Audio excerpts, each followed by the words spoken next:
myself, one of my favorite parts of doing our teachings in person with one another is that we actually get to offer an envelope to our teachers at the end of the session. And I've just been mindful of how Venerable Amy started the retreat, talking about how there was a time when people would come and offer their very most precious possession for one line of the Lam Rem. And so now that we're in an environment where we can log in all over the world from our pajamas, it's something that I know none of us want to take for granted, that we want to continue to practice generosity and recognize that our precious teachers need support. So to that end, I'm going to go ahead and post the ways that we can make sort of a virtual envelope via PayPal, Zelle, check, Venmo, whatever, for those of you who are able and so inclined to do that.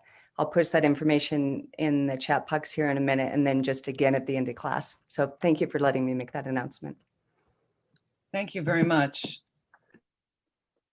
Thank you so much. Yeah, and it's also great to support Tupten Norberling or your local center like that. And thank you so much, Heather, for mentioning, just because often the Western nuns have very little support, and people think monks and nuns. It's lovely to see Venerable Dundrup here. Lovely to see you. They don't really realize, as if we're supported by the Catholic Church, that we don't have that sort of support. So you can apply to our International Mahayana Institute, our monks and nuns fund through that, but the maximum you can get is $300 a month. It's not enough to live on if you're living in the West, unless you're supported by a center, which right now I'm not. So I really am so grateful like that. So thanks a lot. Many centers don't say anything. And some of the centers don't even give any offerings, if you can imagine, seriously. So that's kind of the reality. So again, we don't do this for money. It's not my driving force, but when you do have living expenses, that's the reality. And one time, some years ago, Venerable Roger was directly asking me, this is Lama Zopa Rinpoche's attendant, was asking me about a certain center he had heard about that didn't make any offerings. And he asked me because I had taught there, and I didn't want to say, because I didn't want to bust the center. You know what I mean? I said, no, I don't really want to say. And then he said to me, you need to tell the centers. But as a teacher, it is so awkward to say anything to center. It's really not something I'm comfortable to do as a nun. And yet I will say something occasionally to the hosts, or because it seems like people don't know. And this is about generosity. This is good for yourself, but our Western culture is wired really differently. So it's interesting, just kind of balancing that. And so I'm grateful, but that's kind of the reality. I think it's helpful sometimes to talk about it like that. So thank you so much. Thank you for joining again, our last 2 hours of Death and Rebirth right now. And I'd like to go through some more practical applications, how to get ourselves ready and how to help others for this ultimate transition, more dramatic transition. So let's just start orienting our mind in a good way, a good motivation. Let's just start with some meditation and just sitting comfortably with the spine as extended as possible.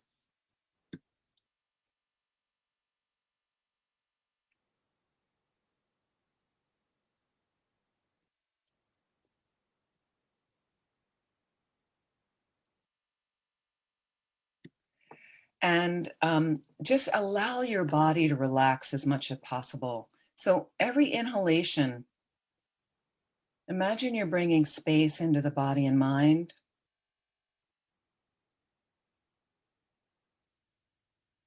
And every exhalation, allowing some tension to release as much as possible.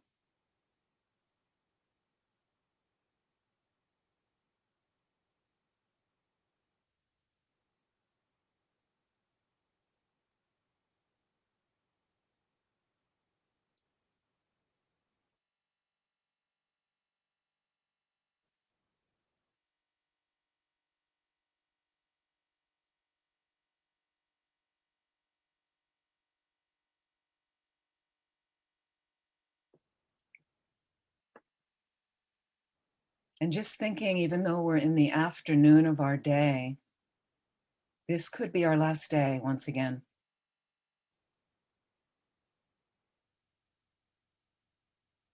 Death is definitely coming. There's nothing we can do to stop that from happening.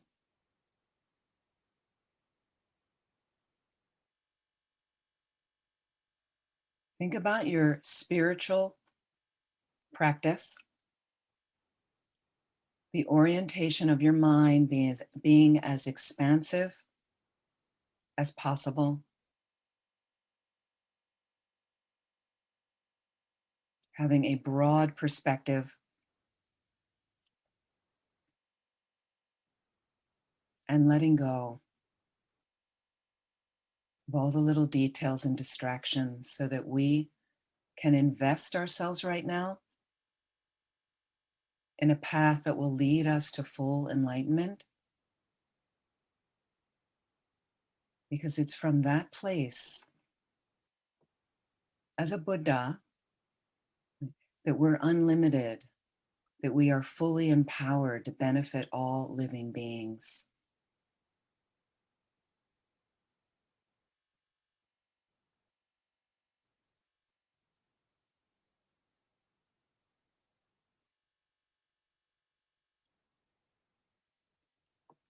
If that motivation resonates with you, the Mahayana motivation, feel free to include it right now in your motivation for being here right now, putting the mind in a most positive space. Set that motivation.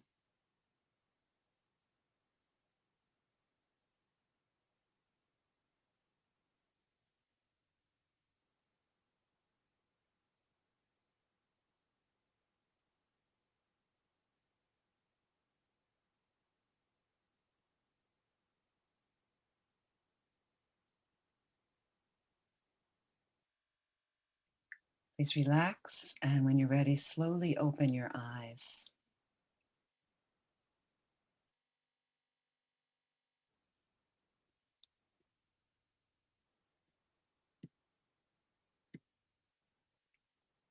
Just as a review, yesterday we went through the 9-point death meditation. 9-point death meditation, and meditated on the various visions that happen when you're going through the actual dying process. Visions that actually happen, again, when you're falling asleep, other instances in your life like that, okay? Just without looking at notes, just let's see what was retained in the 9-point death meditation. What do you remember about that? And just feel free to unmute. Death is certain. Okay, so we've got 3 headings, right? 3 roots, okay? Number 1, death is certain. That's the first root. Thank you. Thank you. What's the second root? You don't know when death will come. You don't know when it's going to come. What's number 3? What is going to serve us at the time of death? And that's the Dharma. The Dharma. Your Dharma or spiritual practice. Thank you. Great. Number 1, death is certain. We've got 3 reasonings under each of these roots, each of these headings. What are the 3, without looking at notes? What do you remember from death is certain? That fame or money or possessions, none of that will be of help. Right. And it can't stop it. You can't stop it. You can't stop death from coming. Yeah. Everybody dies. Everybody dies. You can't stop it. There's no power in the universe. Thank you. Wonderful. Second reasoning.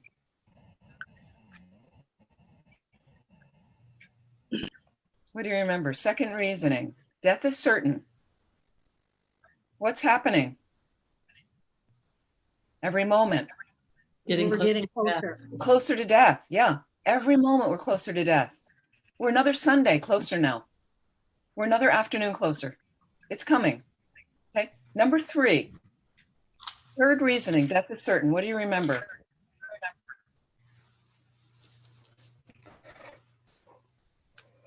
What's the schedule of your day? What happens during your day? Just one day I'm taking, for instance, in your life.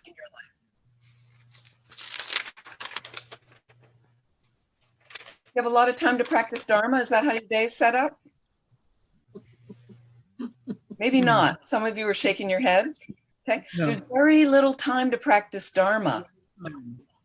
Okay.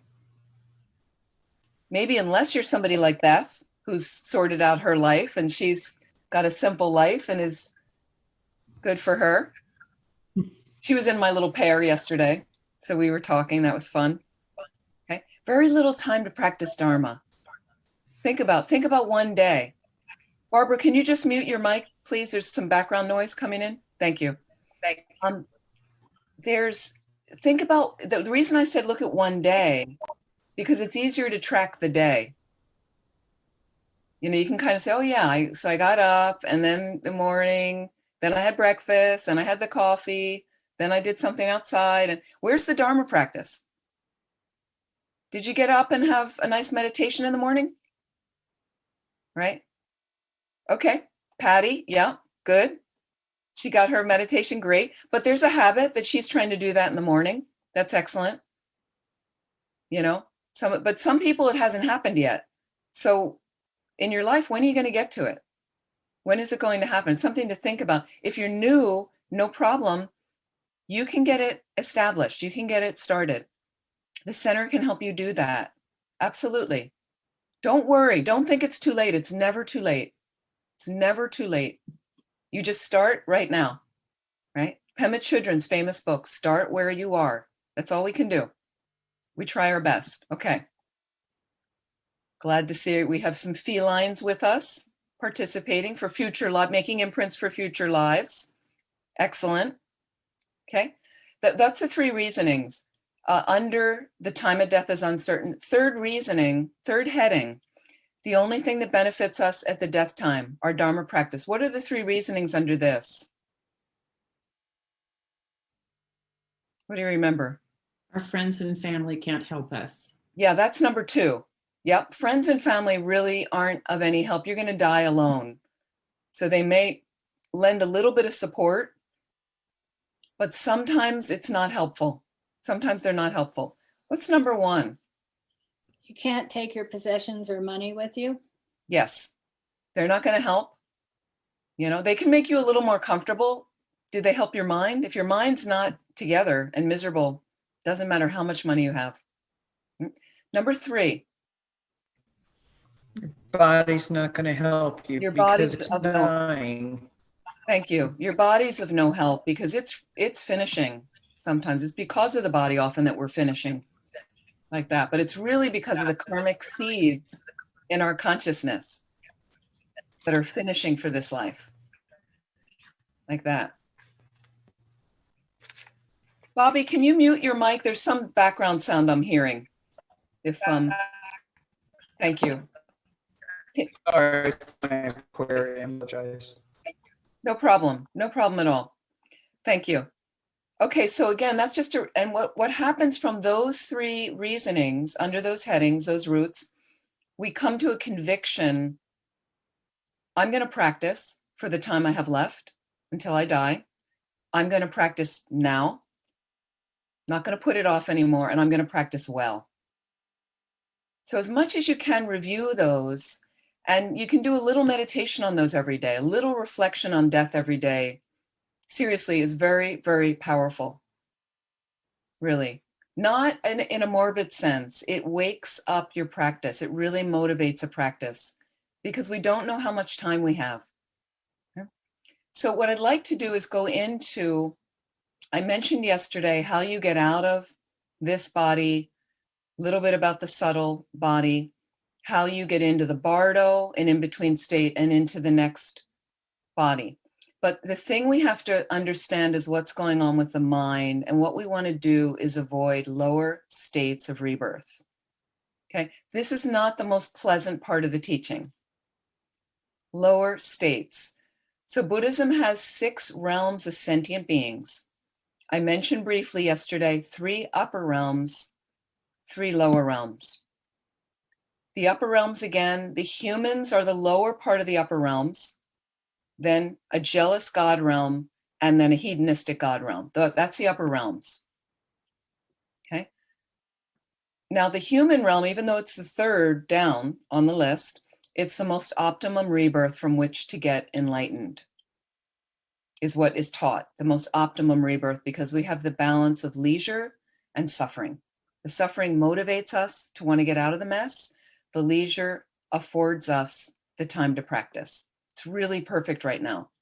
So you not only got yourself here right now, what's called a perfect or precious human rebirth, fantastic, but you live at a time when Shakyamuni Buddha historically existed and disseminated Buddha's teachings, teachings that will free you permanently from all your suffering, teachings that will help you get to a fully enlightened, fully awakened state, where you're free of all fears, completely blissful, free of all suffering, and fully empowered to benefit all living beings. It's perfect.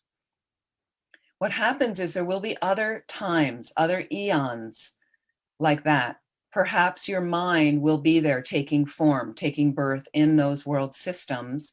But for instance, the next Buddha that comes is called Buddha Maitreya. This means loving kindness. Beautiful Buddha who sits more European fashion, not in the cross-legged posture. And that's probably when we'll find it really comfortable to sit cross-legged, right? Okay. But Buddha Maitreya, beautiful Buddha, but Buddha Maitreya doesn't teach Tantra. So the whole path is not revealed when he manifests. Shakyamuni Buddha, the Buddha now, every teaching is revealed. The Tantric path, the quickest path, is available to you now. Okay? You do need proper empowerment to do that. And you need to go along in a proper progression is most helpful, building that foundation of your Dharma career to then with Tantra put the roof on like that, but very, very helpful. So we have it all now. There's no excuse. So please use your rebirth wisely, meaningfully. You have every perfect opportunity to progress right now and also to plant deep seeds of virtue like that. Really, really helpful. Okay. So, but I do need to speak a little bit about these lower realms, what can happen. There's 3 lower realms. The animals are at the top of the lower realm. Then we have pretas in Sanskrit. Hungry ghost or grasping spirit is what it means. They are consumed with immense hunger and thirst. This rebirth is created by intense grasping, desire, attachment, never being satisfied, like that. They actually can hear the Dharma. They can get imprints from Dharma teachings, but they have no ability to practice because their entire lives are consumed looking for one tiny little mote of food. Again, their karma, they come to a beautiful river to drink, but their karma, when they see the river from the distance, when they finally get to the banks of the river, it's a dry riverbed. That's their karma. Everything projected from that state of those imprints in their mind stream. Very torturous suffering realm, like that.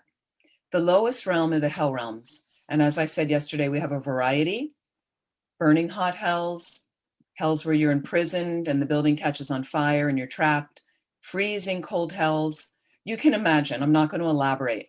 Very unpleasant mind states. The worst hells are created by things like sadistic killing. So it's really a matter of what are my activities right now? What am I doing with my body, speech, and mind? Because those activities are creating imprints in your consciousness right now. This isn't about scaring you. It's about taking responsibility and me learning how to behave through karma, understanding some of the basic teachings of karma. So the lower realms are a bit frightening, like that, but let it motivate you to say, I really want to follow, I want to find a proper teacher, especially a highly realized being like Lama Zopa Rinpoche, someone like that really capital K knows, knows the best advice to give me. And then I want to follow the advice because that advice can shortcut you to enlightenment. That's been my experience, my own faith in my gurus like that, my teachers. But then we want to learn how to conduct ourselves. Karma, these come the teachings on karma. Okay, so karma means cause and effect. It actually means action in Sanskrit, action. It's simply, and it's not that simple, but it simply is the movement of mind. The movement of your consciousness creates an imprint, will create a result, cause and effect, like that. Buddhists say, and the Buddha would say, whether you believe in karma or not, it's a law, it happens. Okay, but some people say, I don't believe in that. Some people mention the expression we have, what goes around comes around. A little bit like karma, that you yell at somebody and you're going to get yelled back. You slap somebody, you buy somebody flowers, something good will manifest for you. So what we can understand, because karma is very, very intricate, and it takes a sophisticated, highly realized mind to really understand the workings. What we can understand are 4 characteristics of karma. Number 1, karma is definite. Karma is definite. And what that means is, for instance, if you plant an apple seed, you get an apple tree. You don't get an oak tree. Plant an apple seed, you definitely get an apple tree. Okay. So if I do something positive, I definitely get a result of happiness for me. It's all about you and your mind. It's not affecting someone else's karma. You can't change somebody else's karma, right? You're not going to reap somebody else's karma. It's you and your mind, okay? So I do something nice, buy someone flowers, take them out for a meal, and with the right motivation though, right? Motivation is very key with karma, and that will result in some positive thing happening to me. You do something, say something, think something negative, that's going to result in some suffering for me. It will plant a seed of negativity in my mind. Please don't freak out. Okay, we are human beings. And the nature of being a human means I'm going to make mistakes. And that means sometimes I'm going to think something negative and judgmental. Sometimes I'm going to be really stressed and say something really rude to somebody. Sometimes I'm going to fold in on myself and really beat myself up. Also not good. Sometimes I'm going to act out in a negative way, which we really did when we were children. You might punch your sibling, steal a toy, things like that, okay? We don't know. We're ignorant on some level. And the other part is, once we know a little bit, as adults, as practitioners, we're still human. And we still have lots of imprints from past lives of not virtuous behavior necessarily, not practicing Dharma. So please be patient with yourself. It's good to forgive yourself and be gentle with yourself, as Lama Yeshe used to say, because if you're gentle with yourself, you'll be gentle with others. You're hard on yourself, you're going to be hard on others. So we really need this patience on the path. And part of it is just being aware when you fall flat on your face and mess up. My brother and I, it was very interesting. We just had a conversation on the phone. And I have to admit, I've been quite stressed because of the clean out of our house of 65 years, because I may be moving later this year. And some of it needed to be done anyway. And it's kind of happening. And most of the responsibility is falling on me because I live in the house. And I accept a lot of that. I have a couple siblings, they're great. And my brother's wonderful and he's very supportive, but he's also very busy and we live near each other. And so I just was kind of stressed and I said, I know, but I've sent you this email. I sent you the text. You didn't respond. I checked that you got it. You said you didn't get it. You keep, we kind of go through this cycle. Just a communication glitch. And I could feel us both getting a little heated with each other. And then we both stopped. And then we, and I certainly caught my mind and he's also aware of, and then we both just stopped and said, how much we appreciate each other and what we're doing. And we just, so again, you can counter to say, I know you're great and you really are being very supportive. And he's like, I'm really glad. I'm so grateful to you that you're doing this clean out. And he's like, I know it's really hard. And so again, it's really nice you mess up and you realize, well, that was kind of strong. I had a strong response to that, or I maybe shouldn't have had that thought, whatever. And then you just catch it and you become aware of your mind. In the space in front of somebody who's difficult, that's hard. That's why we have a meditation practice. Have to get that meditation practice going on the side. It is your support for your mind. So maybe in the face of it, I can't deal. And I go back to my meditation practice and I sit and I go, wow, what happened this afternoon? Wow, I was really kind of not that present and not that balanced. What was going on? Oh yeah, it was this, this, and this. Well, that's understandable. Take a few deep breaths and start to get oriented into what's a better way to respond the next time that happens. You role play in your meditation. You practice. This is practice on your cushion.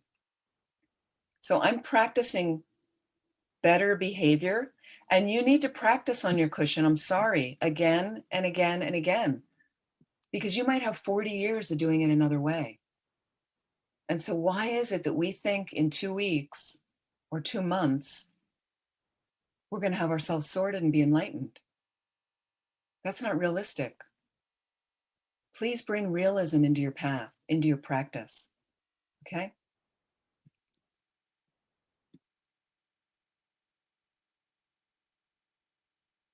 So you have no video? I'm sorry. Somebody's saying they don't have any video? Mine says that the co-host has turned off my video, but now it says the co-host is asked. Okay, I think I turned off your video because you were moving around. If somebody moves around too much, I will shut off the video because it's very distracting. So sorry, Mary Jo, didn't mean to tune you out. It's nice to see your face. Sorry, you're muted. I can't hear you, but that's okay. You're good. Thanks, my dear. So yeah, so it's very important. You have to understand our Lamrim meditations, and these meditations I'm mentioning, they're designed to be done again and again and again, and that gets boring for Westerners. But what you will do is you can reach a place in doing regular meditation that you start to get a taste of some insight, and that's when it gets exciting. It takes a lot of effort. It takes discipline that you're going to get on your cushion as much as you can. So you have to do something regularly. You know from the rest of your life, the things you've practiced that you do regularly, you're not only extremely familiar with those things, but they come more easily to you, right?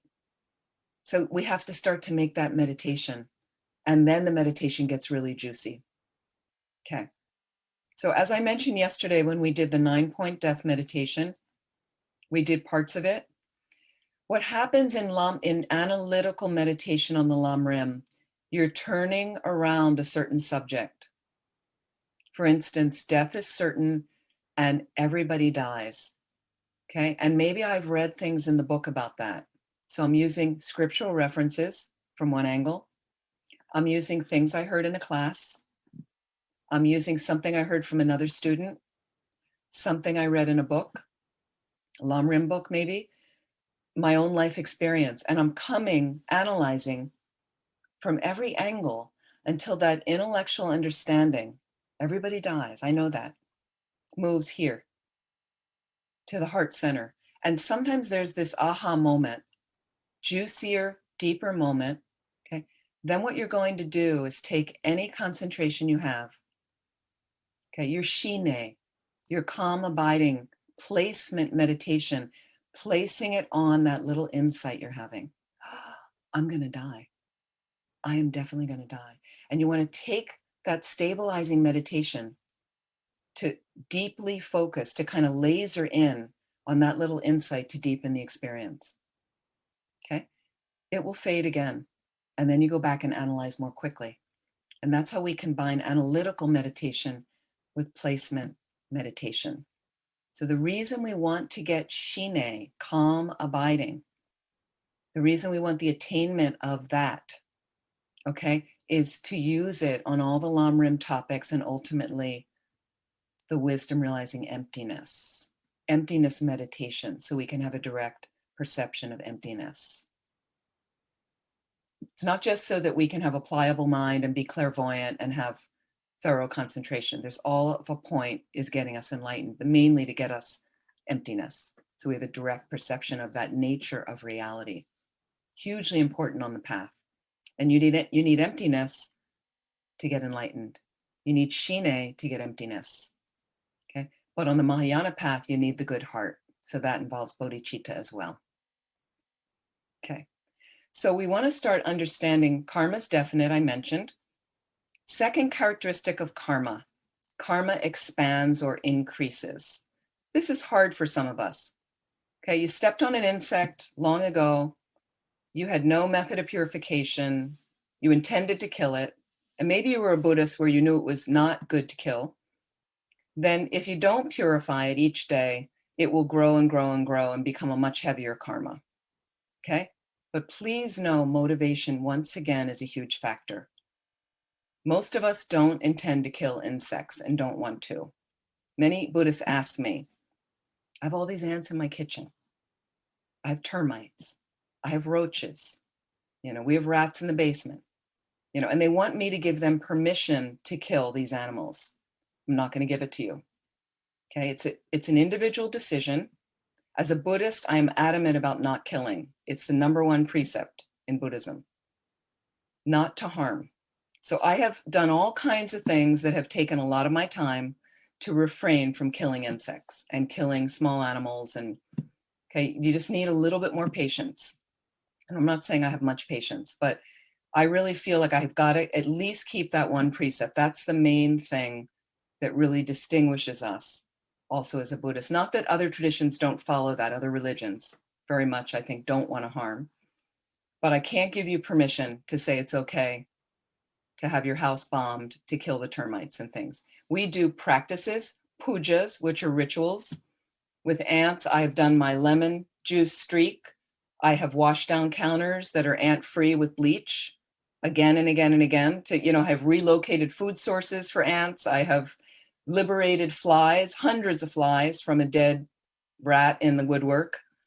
Okay, it's your individual choice what you want to do. I have escorted large spiders out of my rooms in India with a broom because I couldn't catch it.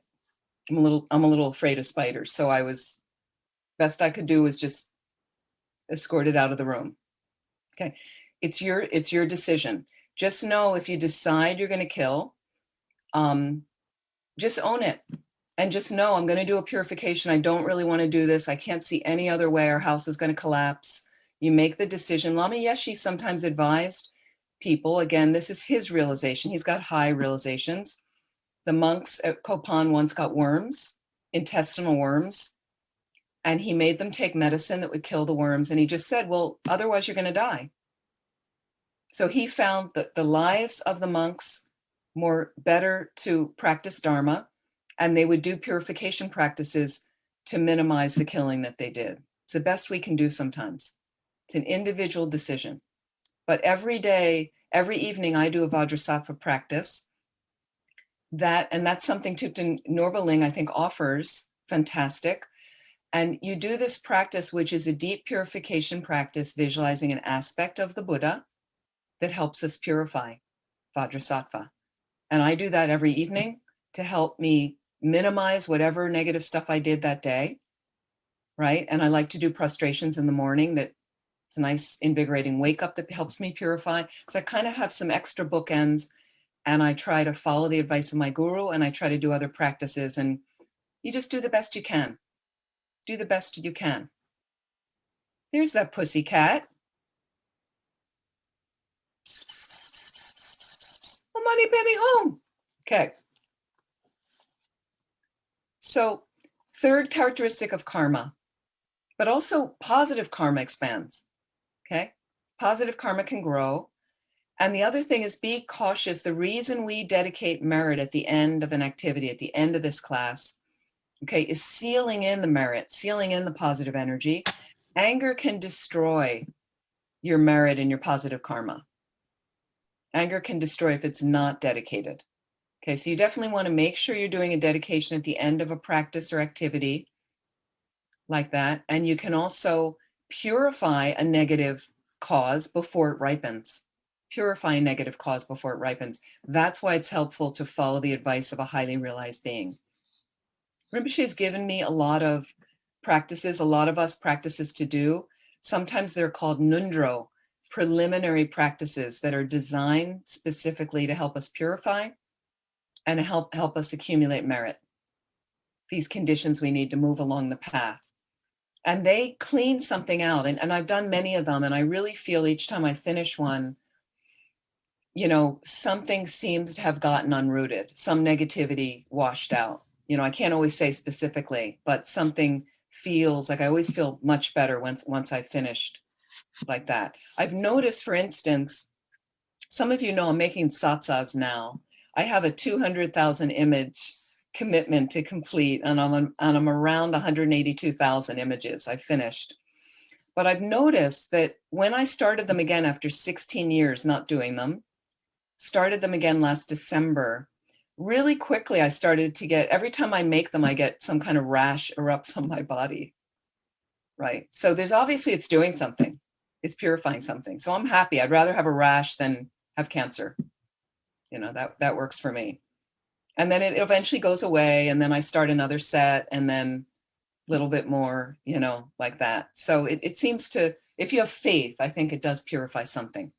Okay, number 3 characteristic. Karmic causes do not lose their potency to ripen over time. Karmic causes do not lose their power to ripen over time. Okay, you know, let's say you killed the insects in your kitchen at some point and you think 10 years later really doesn't matter. Well, those imprints could still be in there unless you purified them. And over time it will come to ripen. And you might feel like you're a really good person in this life, doing really, really many wonderful things, but you have a really hard time and you've been sick all the time. You can't go to Dharma teachings. Your mind's kind of a mess. And you wonder, well, when, you know, that karma will ripen at some point. The good karma is in there. And as long as you don't get angry to destroy it all, it's definitely going to ripen at some point. And that's why with karma, when we think about why do bad things happen to good people? You know, the only explanation I've ever found is karma, is this cause and effect, that there's got to be a cause for it. Things in Buddhism, things do not happen randomly. We don't have that kind of accidental thing. If the cause is there, the result will come. Like that, something to think about. 4th characteristic of karma, you don't experience somebody else's karma. You're in the plane crash and you're blaming the guy next to you. This is your fault. You have karmic seeds in your mind also to experience a plane crash like that. And that's hard. So it's really about taking responsibility, is waking up and realizing this is Tibetan Buddhism. Everything comes from the mind. So first of all, the reason we meditate is to figure out what our mind is about and to become friends with your mind. You want to learn about how your particular behavior patterns, why you responded that particular way around those people, why you feel more spacious in this particular setting. You know, and what you want to do is create then a more positive setting for yourself that'll be more conducive for practice like that, if you can, and set up what you think is going to work for you more and more like that. And so it's really taking responsibility. When something really negative shows up, what's your attitude? How do you want to deal with it? Okay, we can get angry, we can lash out at people, we can blame others. But what if I look at my mind and say, wow, this is kind of strong for my mind. And I remember having, you know, when you're at a Dharma center, as many of you know, Venerable Dundrup could probably mention, but he's not at a residential center. The residential centers tend to have everything is, you know, more heightened. You're living there in a fishbowl with people, okay? And so everything's a little bit more accentuated, I'd say, and it can be more troubling. And we were talking at one of the centers where I was having a really hard time once, and a friend of mine said, yeah, well, remember that? And that was really bad. Are you sure you want to go back to another center? Why would you want to do that? They were saying to me, do you want to live at another center, another Dharma community? And kind of saying it like that, and then saying, those people, they were bad to you, or they were, and I don't see it that. And I said, no. I said, that was kind of hard at the time. But honestly, and shortly after, I felt like I got so many incredible messages from that particular difficult time, that challenging time, that I wouldn't have gotten any other way. So I'm quite grateful. I don't blame those people. I'm friends with some of those people, actually. I don't have any, and I really feel like it was really, really useful for me to fold that in on my path to learn how to improve myself like that. So there's, again, it's just different ways of looking at things, different ways of looking at things. So again, you're not going to experience someone else's karma. This is about you and your mind and taking care of your mind, but don't lose the broader motivation. It's not just about me. I want to take care of my mind, get an active, consistent, rich practice going to better get to know my mind, purify negative tendencies, accentuate the positive things about me and my mind, to move along that path. Why? So I can benefit all living beings. That's why I'm working on myself right now, not just so that I'm a great person, so I can benefit all living beings. Don't lose sight of that motivation. It's the most critical. It's the thing that brings you joy, okay? So when we start to understand karma, and there's a lot of intricacies and a lot more I could say, but the key is, and I will take a question in a minute, is you want to understand more about motivation, how different karmas ripen. So much is based on your motivation. You have a good motivation during the day and, oh my goodness, I just stepped on an insect in the garden. I didn't mean to. Right then I can sometimes do Vajrasattva practice right then and there. I just stop, I know the mantra pretty well, can take the 4 opponent powers, apply, and quickly just try to purify right there, quickly. As the quicker you can, the better, like that. Sometimes you're talking with somebody, you're stressed, whatever, just what I did with my brother. All of a sudden I realized I was getting really agitated. Fortunately, I was able to catch my mind. And I immediately right then said, and he was like raising his voice. And I said, you know what? I'm so sorry. I'm really sorry about, I'm really, you're so supportive of me. And I'm sorry if I was saying anything other, like right then, just apologize, like instant antidote. I'm not going to carry that around with me. Just own it. Like, I'm sorry. That was my thing. That has nothing to do with you. Just my stress. Like that, very quickly. Sometimes you can catch it. When you can't, you go back to your cushion and look at what was going on. Think about the other person. I wonder what their experience is. If I'm annoyed with them, well, what's going on for them? They've got a lot going on, like that. So we start understanding all the different intricacies of karma and how it works. Let me take a question and we'll come back a little bit more to this. Mary Jo. Yes. So do you want to avoid bad karma? Absolutely. Yes, you do. You want to avoid bad actions is what you want to do, bad activities, negative activities. And we're going to talk soon about what are those negative activities.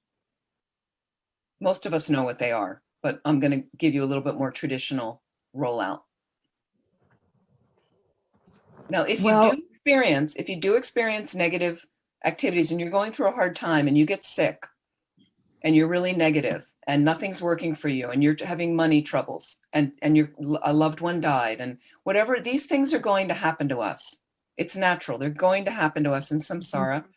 There is an attitude you can have of this is really deep purification.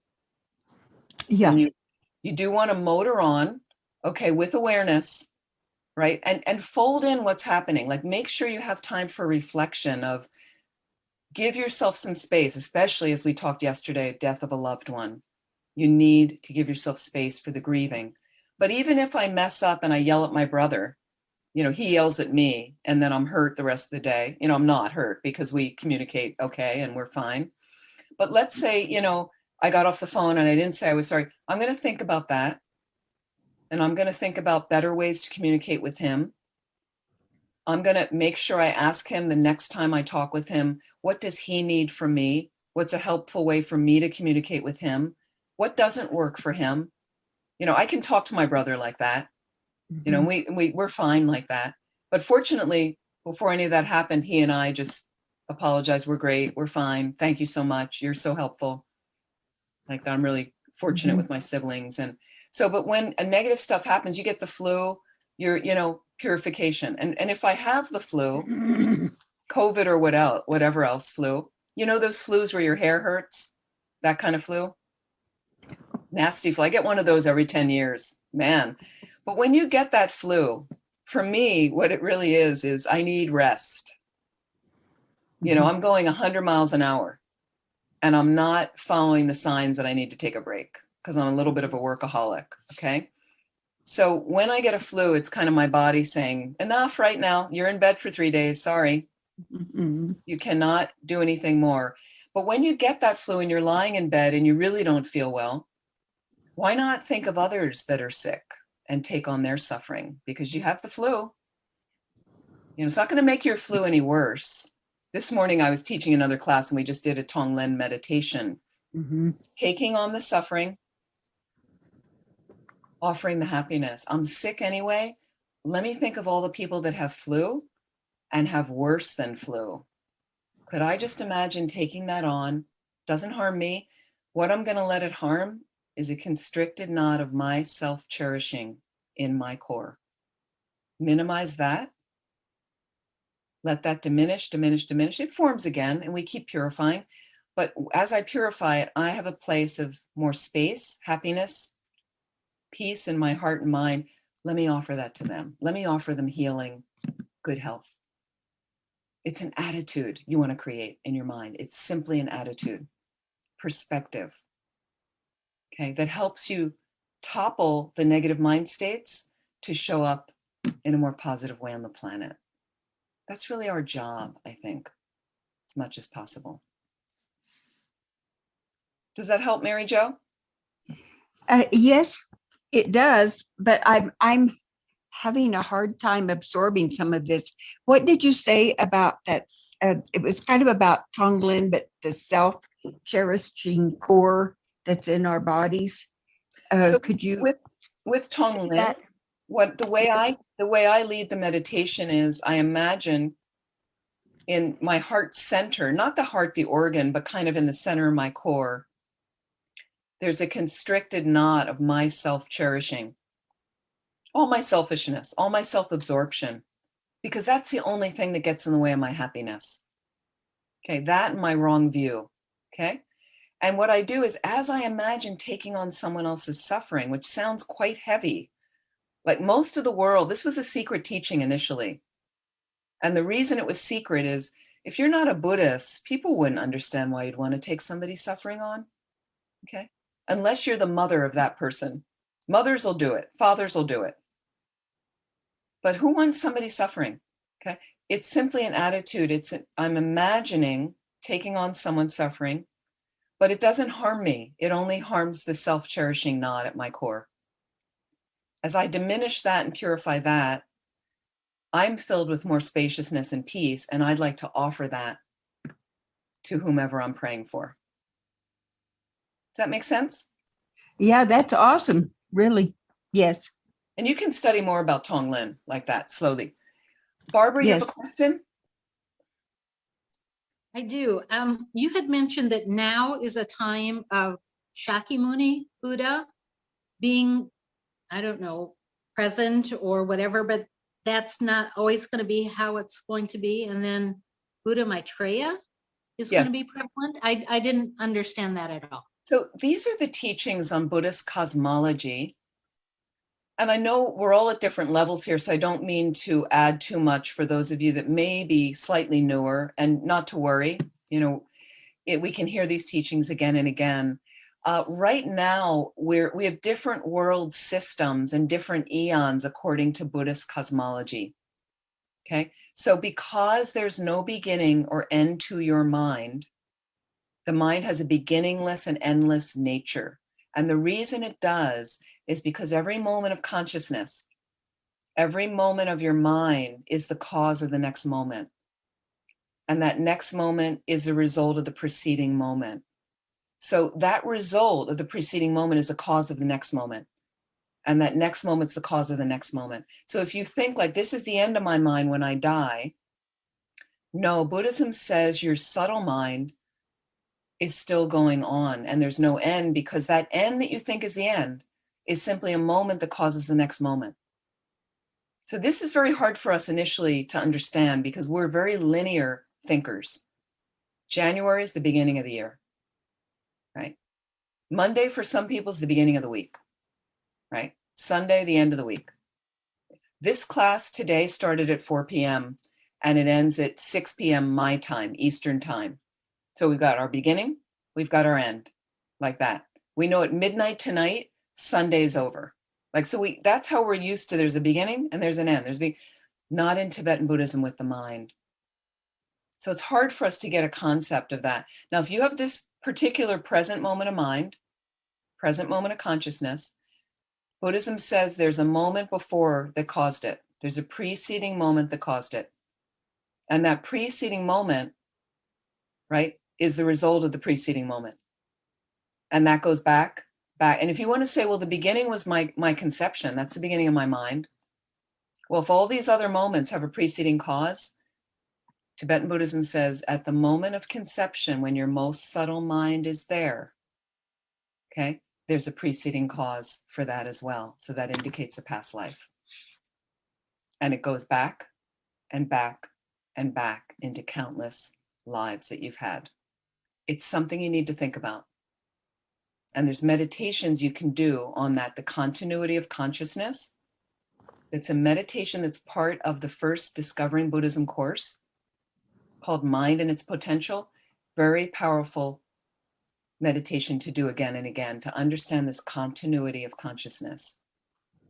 No beginning or end. So we have different eons, right? And we're right now in what's called a fortunate eon, where Shakyamuni Buddha manifested 2,600 years ago. So even though that was a long time ago, we are still studying his teachings.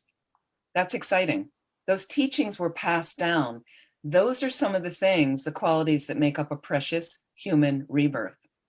A Buddha manifested in our historical context.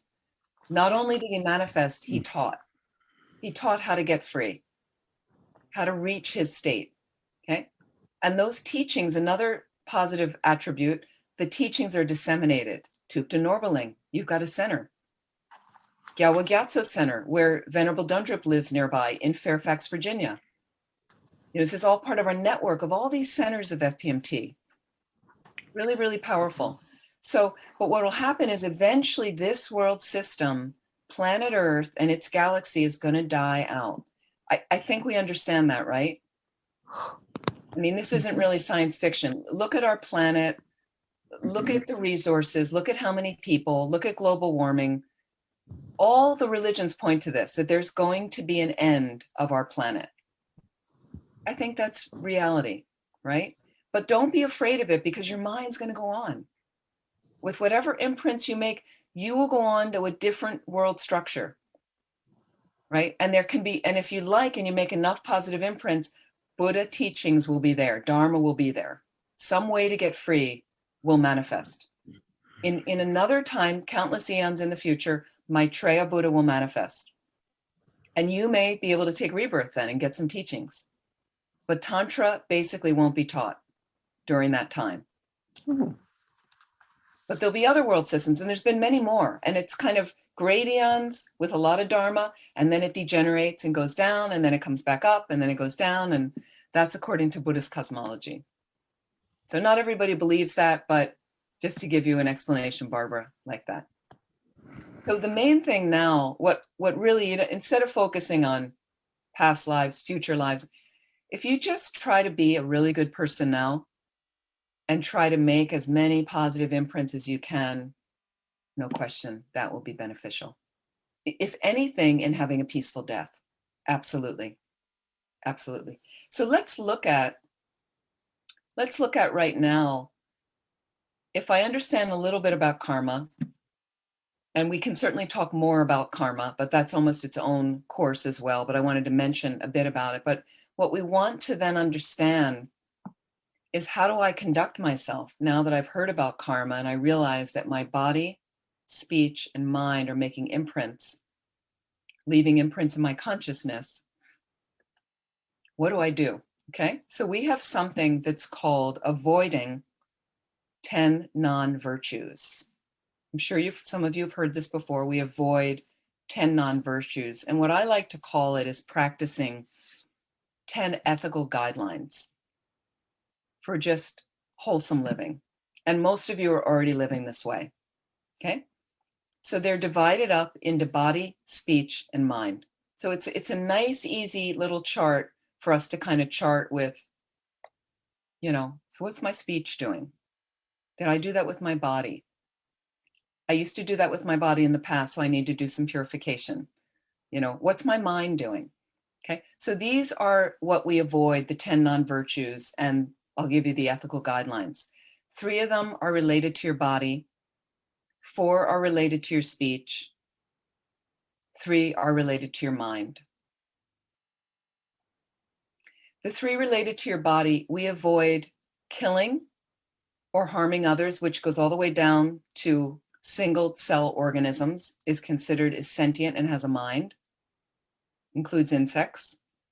I know that's a stretch for some people. Number 2, we avoid stealing,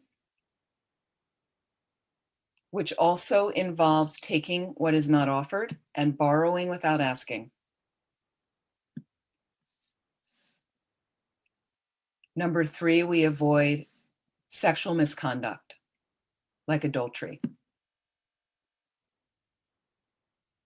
These are the 4 associated with your speech. Now, we're going to talk a little bit more about the ones of body and things and go into them a bit more. The 4 of speech are listed in order of heaviness, okay? Number 1, we avoid lying, and I'll tell you what's also part of lying is exaggerating. You can also lie with just a facial expression or nodding your head or shaking your head. Also constitutes lying.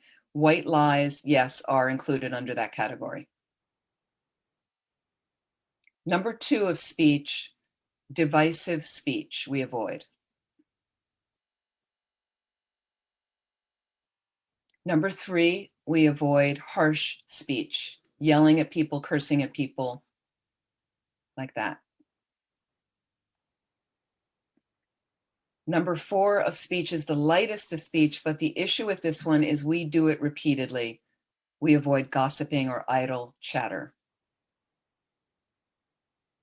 And things that also include idle chatter, it's not just about talking about someone behind their back, but it can also be going on and on and on about the movie you just saw and the person's not that interested, or your sports team, like that. Even though I can talk about my baseball team for a long time, but I won't bore you. Okay. It's going to be a little challenging for me leaving the Philadelphia area and leaving my sports team if I do leave. Okay. So those are the 4 associated with your speech. The 3 associated with your mind. The first is we avoid covetousness, which is a greedy attitude. The next one is we avoid harmful intent, so wishing others ill. And the last is we avoid holding wrong views. I'm going to talk more about those in a moment.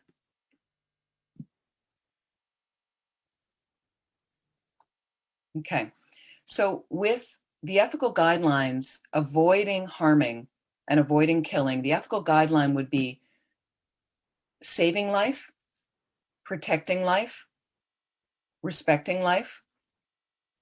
And what happens with Buddhists, it's very interesting when you're at a Buddhist center living there, if the center's being cleaned, or everybody's quite conscious about insects. And sometimes the Buddhist centers I've lived at were in natural settings with forests, lots of insects. So we were very conscious about getting a little insect, saying mantras over it and taking it outside. When I lived in Vermont at Milarepa Center, as it's an old farmhouse, and there's rodents that live in the walls, as you know, there's mice, voles, moles, shrews, chipmunks. And I mean, I learned everything about every kind of rodent you can imagine as I lived there. Woodchucks, groundhogs, hedgehogs, we had it all. Okay. And what would happen is when September came around and it started to get cold, all these animals would come into our basement. We had a kind of unfinished basement and would look for shelter for the winter.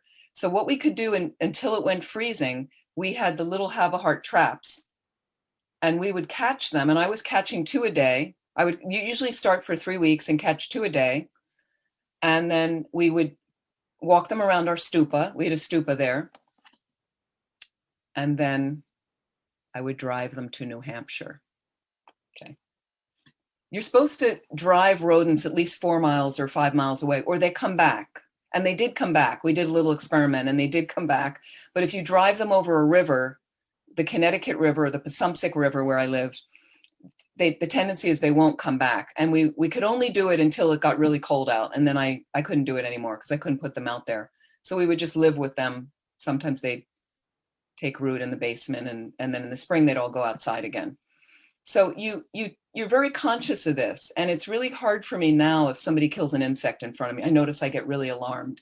It's training. It's just mind training. It's an individual decision. So we don't euthanize our pets in Buddhism if we can help it. That's a hard one for people, I know. Don't worry if you've already euthanized pets. We've all been there like that. We've never done that as a family. Our dogs naturally died, fortunately, but people do it because your motivation is very pure. You do not want your animal to suffer. So the outcome will be different because you had a very good motivation. It doesn't excuse the harm. And we don't even use words. We put down our dog. We don't even say we put our animal to sleep. No, you euthanized your animal is what you did. Call it for what it is. Like that. They have these other words to kind of minimize, at least acknowledge what you did, but you know you had a good motivation for doing it. And some people are unable and they don't want to hang out with the animal in the end, but I've gotten painkillers for animals. I've gotten sleeping pills. I've broken up sleeping pills to give them while I'm playing mantras for them, reading text to them, taking them around a stupa in a box. Whatever we could do is normally how we've ushered out a lot of animals at Buddhist centers where I've lived, like that. But again, it's a personal decision, and I'm not going to judge you for whichever decision you make. It's your own personal decision. If you decide to euthanize an animal, or you have in the past, you can always purify anything. But just knowing there's some harm created, the intent is very good. And the one thing is we don't know, unless you know the mind of the animal, Lama Zopa Rinpoche says this, you don't know whether it's better that it just live out like 2 or 3 more weeks in its doggy lifetime. Let it finish that animal realm, even though there's some suffering.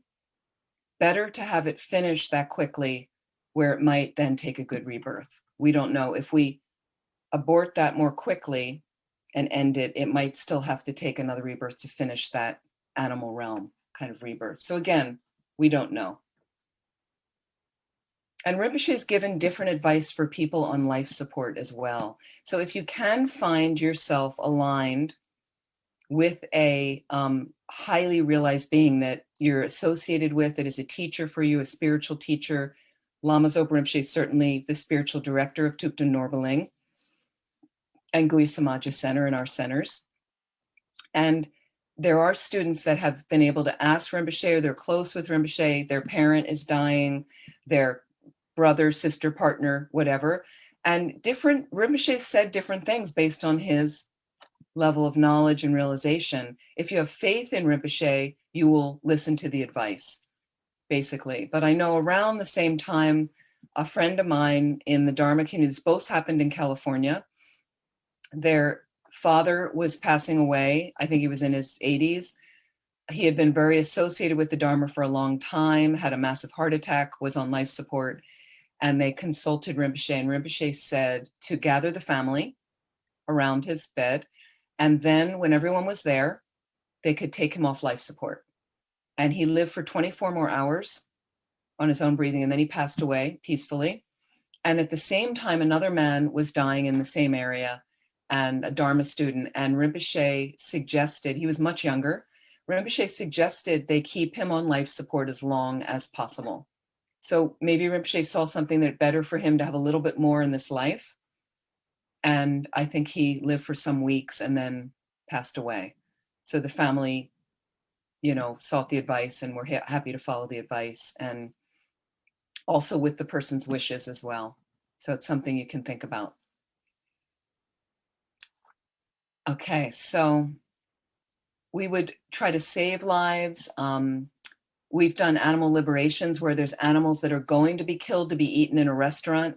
We have liberated bait worms for fishing, and we've done that with a certain practice that there's a booklet from FPMT of how to liberate animals. Sometimes we've done it for somebody's health. We've been instructed by Rinpoche, for this person who's very ill, you need to liberate this many animals. And so you can get little insects to liberate, crickets, worms in fishing stores. Sometimes people liberate, we did once in Chinatown, we bought a whole bunch of fish once in San Francisco, Chinatown, when they didn't have an ordinance that the animal had to be dead when it left the store. It used to be, you could take live animals out of the store, and we released them in different places, in salty water, in non-salty water. We did all these practices over them for one of our lamas' health issues like that, instructed by Rinpoche. The second one of stealing, and you have to think about what these things also create. So a lot of killing karma is going to create a tendency in you to kill, okay? And they have different things with karma, saying, is it results similar to the cause that you wish to kill again? Is it a result? Is there an environmental result where you end up taking rebirth in a violent place where there's a lot of war, like that? Where perhaps medicines don't work for you because that shortens your life. You take rebirth where you're very sick. You can also have a tendency where you end up being killed. You're always being attacked or something. Your life is in danger. So these are, again, results of killing karma. And it kind of follows, it makes sense.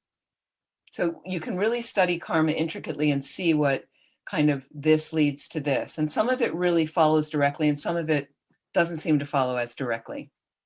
But you can read stories in the Lamrim about the intricacies of karma, like that. So the second one is stealing. Here's where we get in trouble with stealing. We're not going to steal a car. I don't really think that's likely if people here, okay? But what we steal is, we will steal time from an employer by lying on timesheets. We will steal things from the supply closet at work. And as long as you take that item home and think that it is yours, then that's stealing, because those things are actually for you to do your work or your business with, intending to return them when you're done. Do you ever go to a restaurant and order food and you notice when the bill comes, they left one of the entrees off the bill by mistake? So if you notice it and you don't say anything to the server, and you pay and leave the restaurant and don't add enough money and don't say anything to them, that's stealing, right? So these are the ways we end up kind of stealing things. You take, you're house sitting at your friend's house. You borrow a book from their library. You never tell them about it. You borrow it. You don't really care about returning it or not. That's a type of stealing, okay? That's where we get into trouble. Okay. Sexual misconduct is the ethical guideline, and the ethical guideline of stealing would be taking care of your possessions, right? And respecting the possessions of others, especially if you borrow something. And Steve, I'll get to your question when I finish. I just want to go through this list. The ethical conduct of sexual misconduct is having healthy relationships, respecting other intimate relationships people are having, not interfering between two people in an intimate relationship, cherishing the intimate relationships you have right now, being respectful of your partner and caring like that. Sexual misconduct can create a result for you of being born in a dirty, smelly place. Sexual misconduct is kind of dirty, isn't it? You could see how you're sneaking around, you're lying to your partner. That. Okay, so those are the 3 related to body. The 4 related to speech. Yes, white lies do create a negative imprint in your mind, but lesser so, because we usually tell a white lie based on a good motivation, not to hurt somebody. So it will have a very different result. Lying, being dishonest, we understand the result of that. People don't believe you, even when you're telling the truth. That. Divisive speech is the next one, and this would be, and also the ethical conduct of lying would be speaking the truth, being honest, and maybe even finding creative ways, creative words, so that you don't have to tell a white lie. The second one of speech is we avoid divisive speech by practicing speaking that will bring people together, that will bring people together. Colin Powell, who was a past Secretary of State, had this quality. And he did seem to walk both parties and both lines, and a lot of people respected him. One time I was watching the news with Lama Zopa Rinpoche, and Colin Powell came on. Rinpoche was just watching, seated near me, and all of a sudden Rinpoche said, who is this man? Who is this man? And I said, Colin Powell, he's the Secretary of the State. He's the person that goes from country to country trying to make peace and help, and, maybe in the States, maybe just to, inflict our interests on everyone else, who knows? And then Rinpoche said he has the quality with his speech to bring people together. Oh, that was pretty interesting. Rinpoche just watched like 2 minutes. Colin Powell. So speech, the third of speech is avoiding harsh speech. And this would be saying pleasant things to people sincerely and genuinely. This is not about false flattery.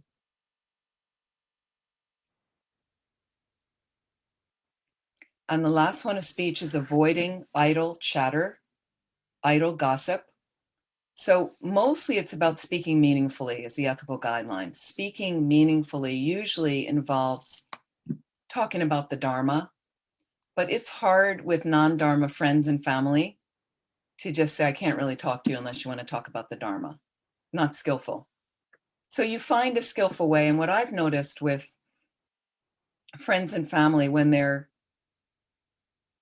so headed down a street of really criticizing somebody, I may try to change the subject, try to introduce a new topic. I might even get up and excuse myself and go to the bathroom temporarily, just to kind of change the energy and not have to participate, or try to find something positive about the person they're criticizing. So there are creative ways you can try to shift things from the negative. Those are the 4 related to speech. And the 3 related to mind, we avoid covetousness and try to practice rejoicing. Covetousness is the greedy, miserly mind, jealous mind.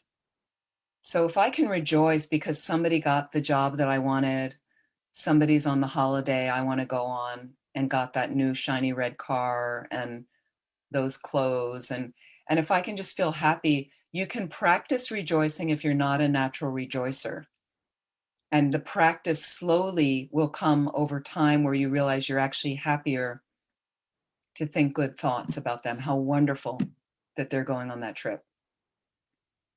How wonderful that their daughter's getting married and that they had their first grandchild. I'm dying to have my first grandchild, but they got their first grandchild. How wonderful. Instead of like, oh, like that.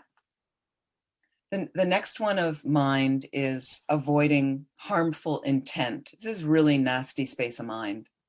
Belligerence comes from this. Harmful intent. The ethical guideline would be wishing others well, similar to rejoicing, but really positively thinking positive thoughts about beings like that.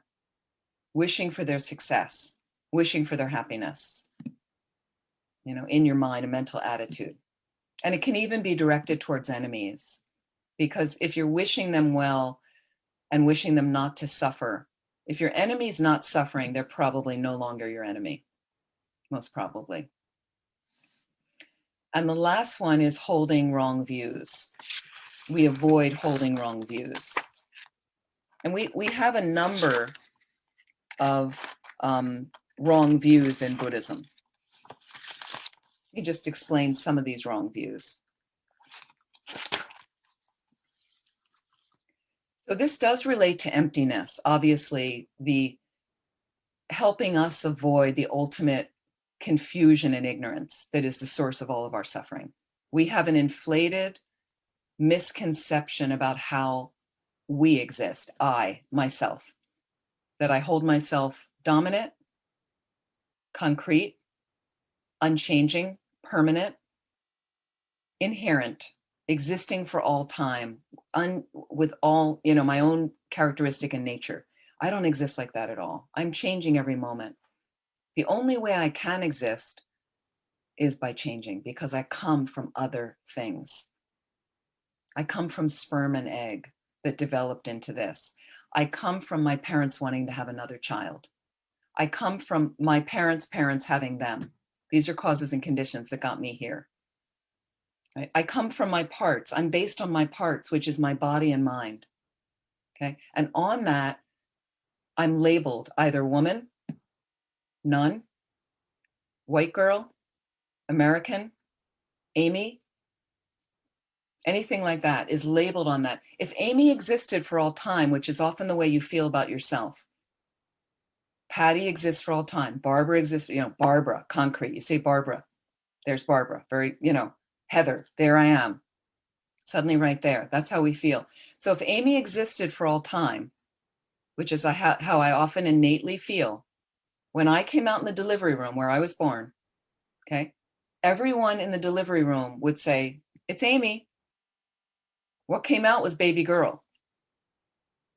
What came out that they could identify on that basis of the little pink thing with the 4 arms, 2 legs, hopefully not 4 arms, 2 arms, 2 legs, head, torso, baby girl. Then my parents labeled Amy on that. Amy comes into existence, okay, based on my body and mind, like that. So you slowly, with emptiness, you want to dissect that. You want to reflect on that, read more about it, study about it, okay? There's other afflictive views. Let's just look at these. Some of them relate to the one I just mentioned, but you could have, and I'll just give you another, you can have an afflictive view of bad ethics. I'll give you an example of that. These are wrong views that we hold. In the 1920s, 30s, 40s, maybe, people didn't understand the harm of smoking tobacco, smoking cigarettes. It was very fashionable. People had cigarette holders and cigarette cases and elaborate cigarette lighters and ashtrays. I'm cleaning this house out. You know how many ashtrays I found? People don't even sell ashtrays anymore. Nobody smokes in America. It's like a crime to smoke in America, at least around where I live. But ashtrays were fashionable. People gave them as gifts, ashtrays.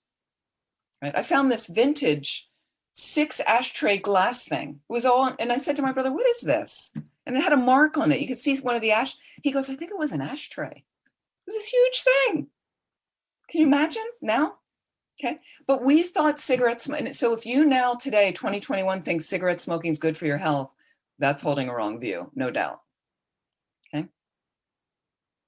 You can hold on to an extreme, an afflicted cognition that upon observing the I, meaning me, myself, okay, conceived by the view of the transitory collection, I'm reading from the extended Lamrim outlines, I like this, that I view myself as permanent, stable, and unchanging. We often feel that way when we're attacked. When you're attacked verbally, excuse me, right? How dare you, right? And then people have issues with aging, which we were talking about yesterday. You forget that you're aging. Well, we are. That's natural. It's natural. How do you think you can be if you're not changing? So what we don't understand is that inherent existence, which is the way we think we exist, but it's mistaken. Inherent existence, it's very hard for us to get this notion in mind, inherent existence. Things that exist inherently are frozen in time and space. They're always that thing. They have no ability to change. They're always that. What exists like that, really? Basically, when you think about it. But that's the way we hold ourselves, inherently existing. Anything threatens that. You've got your inherently existing car, and you go out in the parking lot and you see somebody opening their door into your door. Some people go ballistic. They don't understand the nature of the cars to degenerate and to get nicked and to get dented. And they don't really realize with karma playing, that person, they're not considering that person. They're self-cherishing, my car. And they don't have any concept of what happened. And the person's got packages in their arm. They're an older person. They couldn't control the door. They never think that, wow, I've done that to people. I've actually opened my door into people's car. I never did it intentionally. None of that goes on. It's just me and my car. How do you know? So that causes a lot of suffering, those wrong views. Okay, Steve, please, question.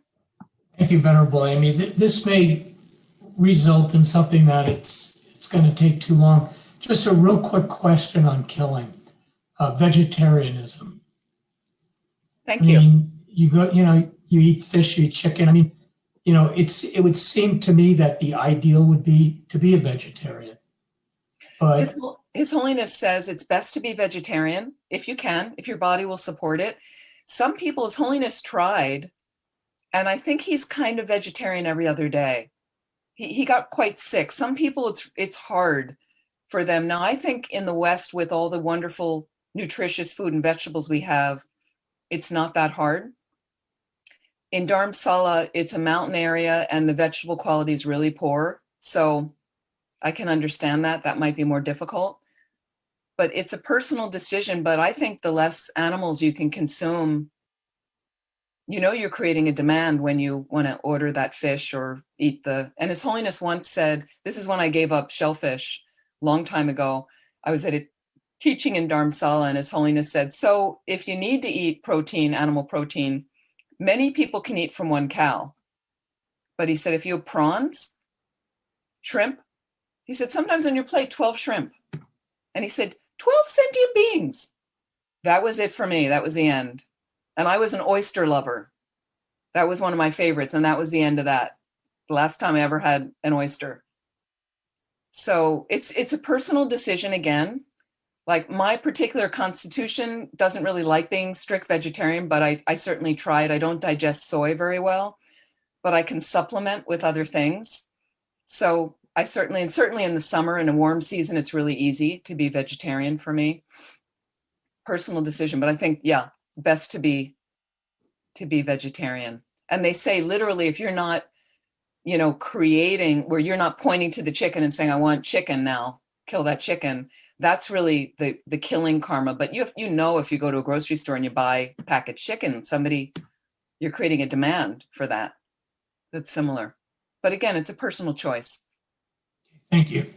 Sure. Okay, let's talk about in how to get ready, how to prepare. And one thing I want to talk about in these activities is, here we go. Do you have your paperwork ready? Okay. This is the 5 wishes. This is a document you can order.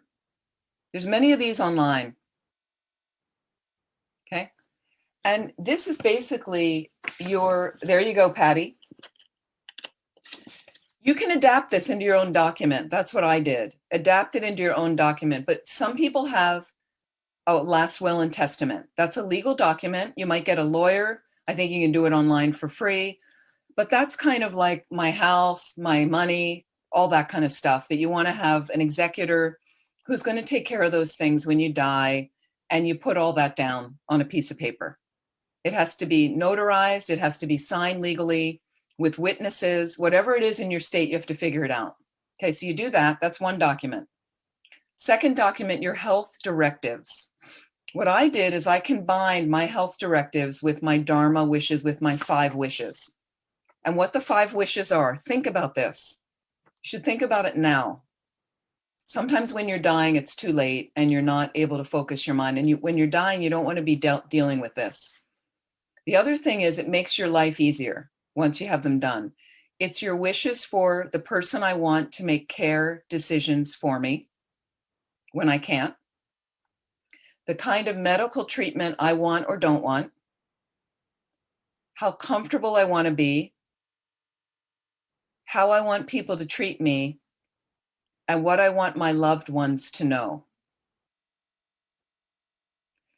And what this document does is it gives you every type of example written out, and you can write spaces in if you follow this document and just fill it out.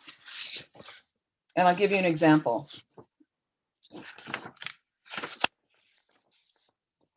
If I'm experiencing permanent and severe brain damage and I'm not expected to recover, it goes into all that detail, little boxes to check, okay? If my doctor and other healthcare professionals decide I have permanent and severe brain damage, okay? So example, I can open my eyes, it even gives these details, but I can't speak or understand. Okay. Now, if I can open my eyes, I don't know how they know if I can understand or not. This is where you want to get yourself a qualified, highly realized guru. They will know exactly what to advise. But if you don't, you do the best you can. I'm not expected to get better, okay? Life support would only delay the moment of my death. Here's choices they give you. I want life support treatment. You might choose that. You know, it was very clear with my grandmother that she wanted whatever means possible to keep her alive. So as she was passing away, a very old age, I was in California at the time, living there. My brother, mom, and I were on the phone a few times a day based on what her body was telling us. So meanwhile, my mom was there with the doctors, with my grandmother in the room at the hospital. And literally, as you know, with aging people, very old people that are passing away, it's like the engine is running out. Her body was changing like every few hours. And so the doctors would say to my mother, first a feeding tube was brought up. She can't feed herself. And then suddenly within a few hours or a couple of days, they said, you know, feeding tube's really not an option at this point. We don't know if she'll do well with the procedure. Okay, so that was taken off the table. But until then, we proceeded based on her wishes, that she wanted whatever we could do. And that's how we were proceeding. So it made it easy for us. See, this is the thing, that you're making it easier for your loved ones, whoever's going to care for you. They know. And what happened is, for years, I asked my mom.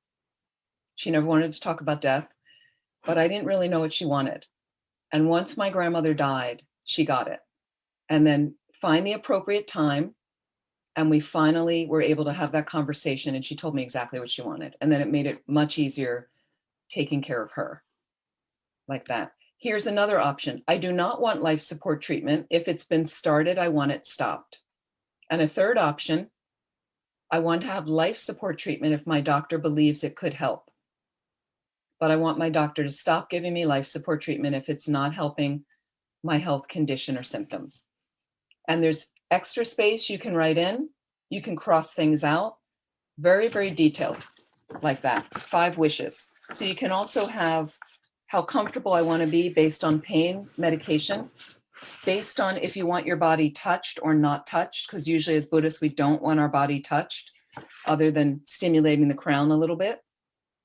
You don't want music played, or you want music played. You might have a list of your favorite music. You find it awkward to talk to your loved ones about what you want to tell them, write it down. Write it down.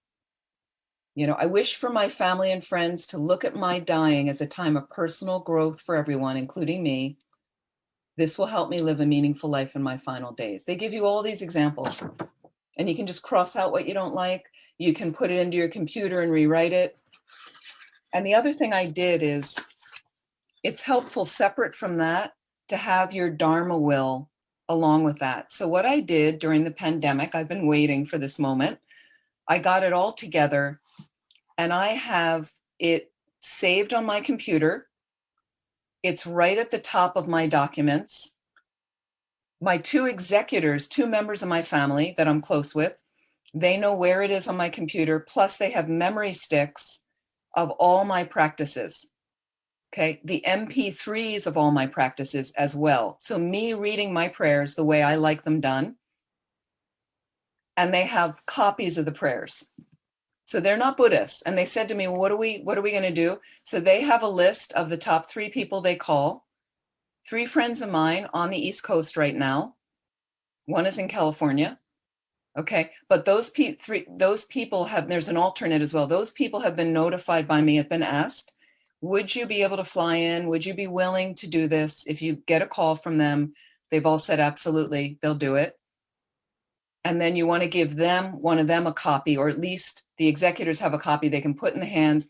They can download that MP3 And all you need to do is put the earbuds in, plug me in, and you don't need to worry about anything. So it just makes it easier. Now, granted, if I have any teachers at the time that are advising, they also have information, contact these people. There's a whole list with emails that you keep updated, phone numbers you keep updated, attendance you keep updated, for them to contact these people right away to ask for advice of what else they should be doing. Like that. I have references to the death book of how to enjoy your death and make meaning, so that passages can be read if they can, but only if they can. Like, I don't want to make it difficult for the people around me, but I've got a crew, 3 people that I know, they've been with other people dying, they've taken care of people, they know what to do, they've agreed, they'll do it. Like that. If I move, I'll update it and find some other people to agree to do it, but at least most of it's ready with the executors, so they know nothing will be contested. They'll be able to take care of that. And that's really the best you can do. You know, and if I'm away from all my wishes and stuff, whatever the best happens, I want it to be the easiest for people. That's my main thing. I don't want to be any trouble. And you can choose if you want to, you can state that you want to be buried. My family didn't know, and I explained to them what I want. If you want to be cremated, where do you want your ashes to be, things, and don't make it too difficult for people. Cremation is easy in case I'm overseas. They don't have to bring a body back. It's very easy. They can cremate me, they can bring the ashes, they can do, things like that. And it's somewhat easy like that. So make sure it's written down. These are legal documents. If they're not legal and there's anybody contesting that, if you have somebody that's not a Dharma person, they want to do this for you, they feel this is what you wanted, they're dictating who's in the room and who's not. I have all those instructions clearly about what I want in the room, who I want in the room. Like, make it clear, because you can have like a lot of noise in the room, people fighting over belongings, people crying over you. So you can dictate exactly. It's really important to write them down now. I feel really free now that I've done it all finally, because I was concerned I had to update it all. And I was worried that what if I died before and they didn't know what to do and they didn't know who to call. But usually it works out somehow. Anyway, usually it works out. Okay. Let me talk about some other things. Organ donation is a personal decision. If you have such a great wish that your body could benefit many others, which sometimes it can, especially when you're younger, that would be beautiful if you want to donate your organs. If you don't want to, and a lot of higher meditators don't want to, because they do need to take your organs right away, very quickly, and they believe sometimes it cuts across the kind of subtle channels that can interrupt your meditation. If you're able to meditate with the more subtle mind at the death time, you may choose not to donate organs. There's no right or wrong. It's a personal decision like that. I mentioned euthanasia already. I mentioned grief counseling yesterday, a very helpful thing, I think, too. If you lose a loved one, even if you're going through death and you're struggling, it could be helpful to talk with somebody, to talk to a therapist, a trained therapist, no problem. Or maybe have your family, if there's some things you want to work out with them, to get someone professional to help mediate. Suicide. In Buddhism, it's seen as a harmful act. You're harming yourself. It's not a completed killing karma, because to have a completed killing karma, which means it's will have a heavier result, the person you intend to kill has to die before you do. With suicide, you die at the same time, like that. So it interrupts that completed killing karma, but it's a heavy karma. And suicides tend to suicide again. They have an imprint of that in their consciousness. It doesn't necessarily mean you will take a negative rebirth. It all depends on the motivation. Suicide is not an option. Do not do it. Okay, get help if you feel that you're really depressed, if you think it's an answer. We had a suicide in my family, and it really cuts a jagged gash through everybody like that. We also have a practice of poa. Poa is a Tibetan word for transference of consciousness. This is something you can ask somebody that's trained in POA to do. You can get something called a POA pill, P-O-W-A or P-H-O-W-A. And you can get a POA pill that you can use at the death time. There's certain things, FPMT has a death kit with mantras you can place on the body.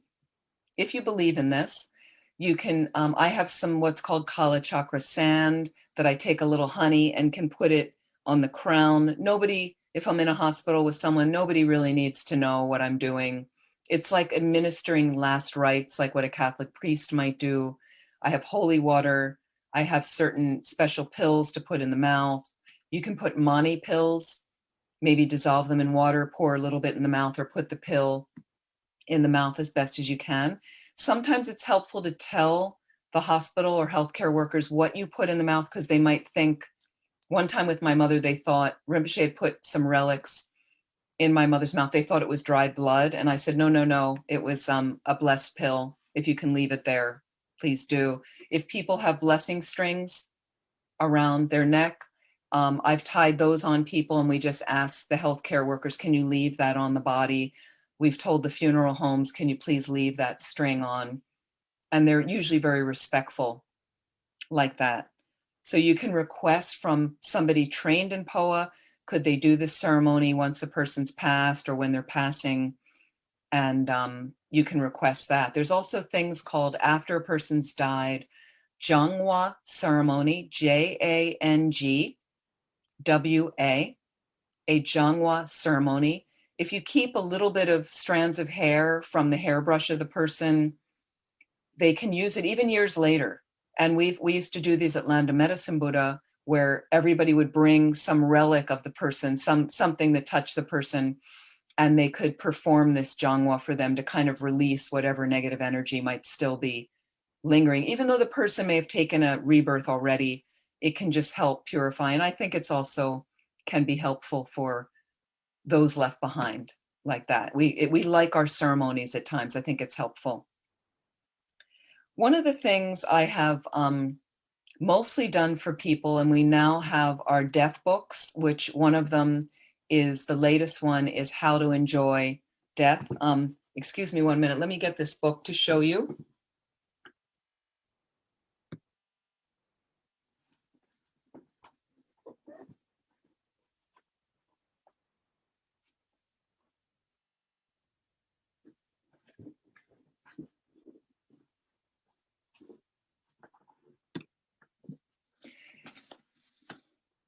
Okay, this is How to Enjoy Death, Lama Zopa Rinpoche.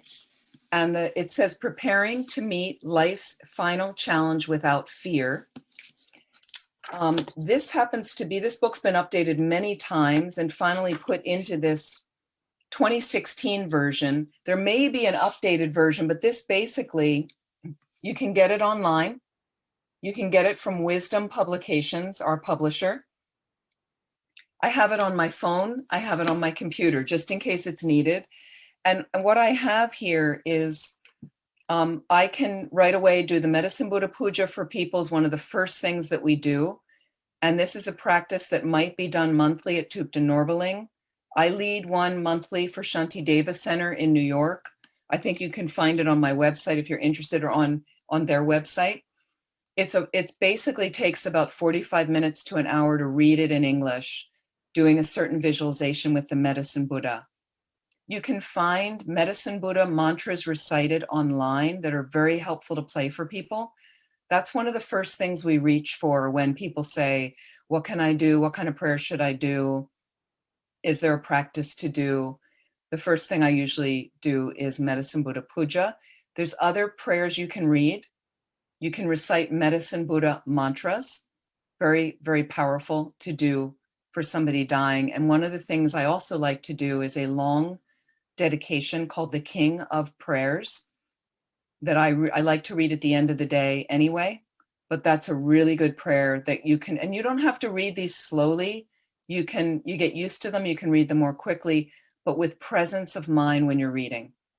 So you're focused on the prayer, and in 10 or 15 minutes, you can read that prayer for people. And it's really good to read every day. It's helpful to read every day for the 49 days from the day the person died until they would take a rebirth. But you can also do these practices after the 49 days. You can do these practices whether you're with somebody in person, in their hospital room. I used to do it. My mother was hospitalized for 7 months until she died. And every time I was in her hospital room, often I would do it. And people would interrupt. They have to do the chest x-ray. They need to, and I would just, stop. They do what they need to do. And then I would continue on when they left the room. Occasionally with the hospital staff, they got to know me so well. I would just say, oh, can you just give me 5 more minutes? I'm almost done. And they're like, sure, no problem. And then I would finish.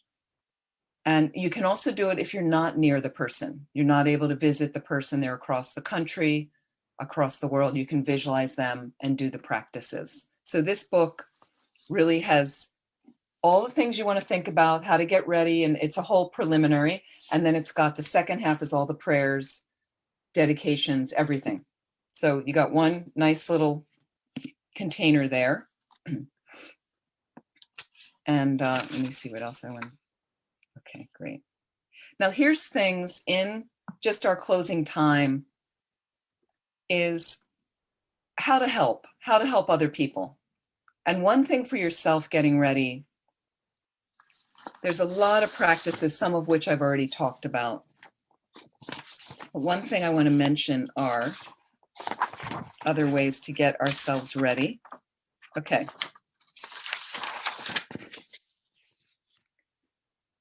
General for your own mind right now. Again, I've mentioned to please try to get a meditation practice going as best as you can. Don't look at perfection. Don't feel like I've got to be a great meditator. I should be concentrated on day one. This takes time to build, but you start sitting 10 minutes, motivation, little bit of focus on the breathing, slowly, slowly, slowly. And then you'll start to learn some additional meditations. Take some classes and study. Really helpful. Try to do the readings of these classes. You'll get a deeper understanding, okay? Try to follow the meditations along with the courses. Again, you'll have a deeper experience. Super helpful. Can you read some Dharma books you've wanted to read? Again, it will broaden your understanding. This is our path right now. We have a great shot right now, okay? Please don't waste the time. It's really important. So also mindfulness meditation is a nice aspect of, you're suddenly uncomfortable. You're suddenly uncomfortable. Why don't I just pay attention to what's going on? I don't need to fix it right now. This is what's happening. This is a challenging time, or that person's very challenging. I'm just watching my mind. Sometimes that's good enough.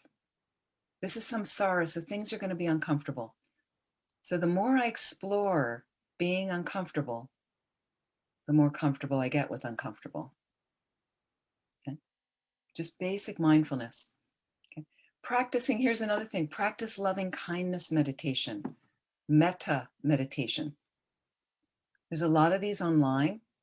Self-compassion practices, really helpful to be gentle with yourself if that's something you feel you need. Some loving kindness with yourself, then loving kindness with others. Even the precious prayer, the 4 immeasurables. The 4 immeasurables. Okay, it's immeasurable based on the countless living beings we're thinking about. Can't measure them. And I'm not going to measure the prayer either. I'm going to send out the basic crux of the prayer. May all beings have happiness and the causes of happiness. That's immeasurable love. May all beings be free of suffering and the causes of suffering. That's immeasurable compassion. It's beautiful prayers. Why not wish these when I'm in traffic to people, right? When you're unhappy with somebody at the grocery line or something. May all beings never be separated from ultimate happiness and the causes of that. Yeah, that's immeasurable joy. And may all beings have equanimity and all the causes of equanimity, not having aversion to some and attachment to others. Immeasurable equanimity, that equal regard, equal respect for all beings. So really beautiful prayer to practice with loving kindness like that. Here's another thing you can do. Living ethically. Living the good life, I call it, right? Following those 10 ethical guidelines and avoiding the 10 non-virtues. Your mind feels brighter. Your mind feels brighter. Absolutely. Another thing, studying spiritual teachings. So you've done some classes, you've read some books, study a little deeper. Maybe you memorize. You really know and you can rattle off the 10 non-virtues. Like that. Taking refuge. Have you gone through an actual official refuge ceremony? Is that something you're interested in? Read about it first. Understand, what are the qualities of the Buddha, Dharma, and Sangha? Is that something I want to take refuge in? That can be helpful. Refuge, they say, is the sacred door through which the teachings are entered. So it's kind of acknowledging, this is my path. Doing purification practices. Prostrations to the 35 Buddhas, learning that prayer, learning the Vajrasattva mantra. Can you put that into your practice every evening? Slowly learn that. And each thing takes time, I know, but slowly, slowly, anything you recite out loud, eventually you'll memorize. Like that. Learning Tonglen meditation, very profound meditation, taking and giving, like that. Reciting mantras can be really helpful. Mantra, the Buddha of Compassion, Om Mani Padme Hum. Tara's mantra, Shakyamuni Buddha mantra. So that when you get fearful, when you're anxious, when you're depressed, instead of getting into the negative ruminating thoughts, maybe it's Om Mani Padme Hum, Om Mani Padme Hum, Om Mani Padme. I'm about to have a negative thought about someone, Om Mani Padme Hum, Om Mani Padme Hum, Om Mani Padme Hum, Om Mani. Can be very happy to bring that automatically into your experience. And then slowly, if you're able, through higher level practices, maybe you get attracted to tantric practice. You find a qualified teacher, a guru, highly realized, and are able to take tantric empowerment and then study that quicker path and start to maybe find what's your best practice, which aspect of the Buddha, which deity, and learn that practice, get that empowerment, and read those commentaries and maybe do some retreat on that deity slowly. So those are all kinds of lifetime Dharma practices on one level to get us ready for the death time. In addition to the other things I mentioned, being a kind, compassionate person, doing your meditation practice like that. Now, about helping others, and I'll take so many additional questions, is here's what happens when death is actively happening. Some people are extremely uncomfortable around it. Family members may not know what to do. They may say really wrong things, in a way, really absurd things, just because they're uncomfortable. It's very, very normal. It's very normal. So here's one thing. If you come in to help and you have a friend or a family member asks for help, right? I try not to hand out advice. I come into a situation, and sometimes this has happened where there's been caregiving going on for quite a while. And then I turn up and they've asked me to come for some reason, or I'm visiting, just visiting. I don't want to come in and insert myself and suddenly, you know what you should be doing? You know what you need to do? Doesn't really help. You know, there may be ways at an appropriate time to suggest something gently if you see something that really feels adverse to having a peaceful thing, or the person dying says, can you please ask her to shut up? I can't, she's driving me crazy. That's happened sometimes. And so again, slowly you want to, but I don't want to suddenly be the one like, you know, I'm the expert. Let me tell you what's going to happen. So try not to hand out advice. Here's another thing, is seeing the ordinariness of death. That might seem extreme, seeing the ordinariness of death. A lovely woman in Vermont lost her husband this past year to cancer. And he knew he had this cancer, that there was no cure. He knew the timing of what was going to happen. It's supposed to happen somewhat quickly, but it wasn't so quick in the beginning. And I was on the phone and with her, and she said, yeah, he's kind of wondering when it's going to kind of get on with it already. Like, it was very ordinary. His life was just the same. And, you know, he'd sleep a little bit more, but there wasn't really any change. So sometimes there is an ordinariness about it that you're not expecting. Okay. Can you express friendship in the face of death? You're coming to a dear friend of yours. So let's get into our friendship rather than all the drudgery and you're dying and this is the last time we're going to do this. And can I just really express what, based on the appropriateness of it, if they want about how dear it's really been to be in person with them. And I'm so glad you were happy with my coming to see you. It really means a lot to me too, to be here with you. And I'm here for whatever you want to talk about. Whatever you don't want to talk about, that's fine. Just let me know. And then also part of this is communicating honestly. This is hard, communicating honestly. There's people that have looked at me and said, is this going to be my last meal? Because they couldn't eat anymore. It really made them sick. We had a friend, the first patient that died at the hospice at Land of Medicine Buddha, Tara Home, was a friend of mine. And people get disoriented when they're dying. They get really disoriented and they're in and out consciousness. And I was there with a friend who had been a hospice nurse. I've done a lot of hospice training as well. And but our friend woke up who was dying. She had been kind of semi-comatose, suddenly was very alert, awake. And we heard her moving around. We went to the bedside and she looked up frantic and said she couldn't really move very much, but she looked up and she just said, what's happening? What's happening?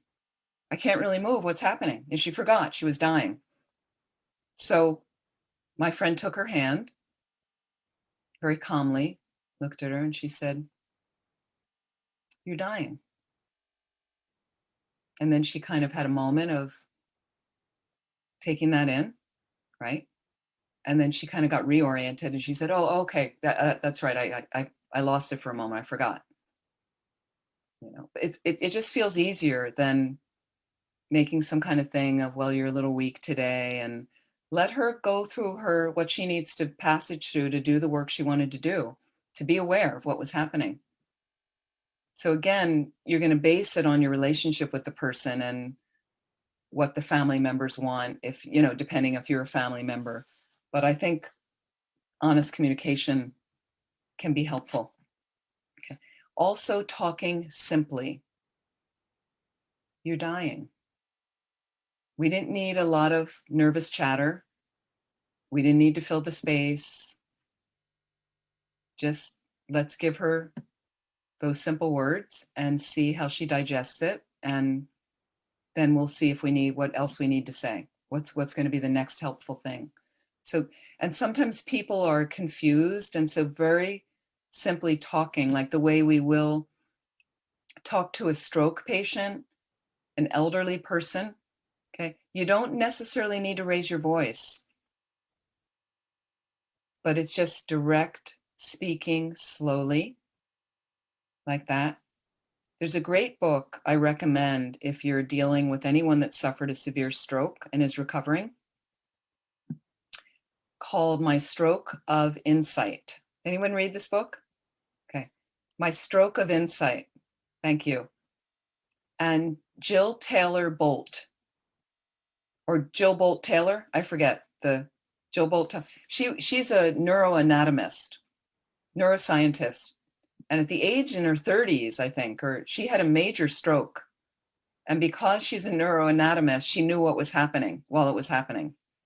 She couldn't prevent it from happening, and she talks about her recovery that took 7 years for her to fully recover with incredible support from her mother. But she said that there were doctors that came in her room and were talking so quickly and so loudly to her. She just needed them to leave the room. Like that drained her energy. When you're healing from a stroke and a brain trauma, you need a certain ambiance in the room to support that work of the healing. You can heal fully. But when people are kind of shouting questions at you, and she said an intern came in her room at one point. She writes this in the book, and he pulled up a chair really close next to the bed, very quiet. He had his clipboard. He looked her right in the eye, very softly, spoke to her slowly, and took the measure of what the questions he was directed to ask her. And she could answer very slowly, and he was very patient and waited. And she said she knew he was going to be a great doctor, because it actually gave her energy to have him there in her healing to discuss with her. So talking simply can be helpful. Here's another thing, not freaking out. Not freaking out. There is chaos in dying, and allowing the chaos. So just as I said, there's an ordinariness in death, there's chaos as well. They've messed their bed again. That you just changed the sheets and they messed the bed again. So you've got the dirty sheets there. You don't have another clean sheet ready. The other piles there, you're going to get them changed. The bed, everything, the floor, they upset this tipped over. It's a mess. That happens. Don't freak out. Just try to bring in the calm. And you might even say to the caregiver, it could be a nurse, hospice nurse, you pick up a basin, put on some gloves, put on your rubber gloves. Would it be helpful if I wash this in the sink? Would you like me to take this basin in the sink and wash it? Just like that. I'm here. You don't want me to do it? That's fine. I'll leave it. No problem. Would you like me to wait outside the room? Oh, you want me to sit over there? Okay, no problem. Like that. Just no reason to freak out. Dealing with pain and suffering. This is the hardest part, dealing with pain and suffering. Somebody's in a lot of pain. The pain meds have not kicked in yet. It's really hard. Can you just allow yourself to be there with them? This comes also from your own meditation practice, being with your practice where you're comfortable as possible with yourself. I can't fix them. They're dying.